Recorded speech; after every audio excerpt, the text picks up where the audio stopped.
When you run Flash Professional CC, you are to the surface going to see with this splash screen, and the middle column is what I'm interested in creating new.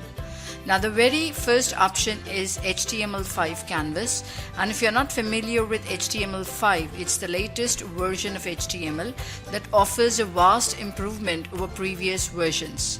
Things like being able to provide animation and create graphic canvas, to things like being able to do some really interesting things with cascading style sheets. So it's a really powerful version of HTML5, and Flash Professional CC allows you to create your animation and then generate them as HTML and JavaScript, and that's great because they are run into any browser.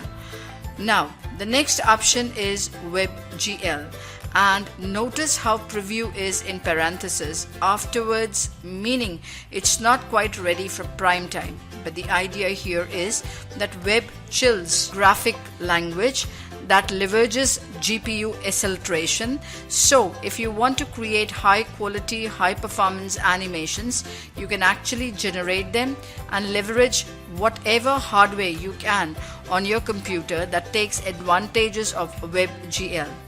The next set of options are probably going to be familiar to you if you use previous versions of Flash.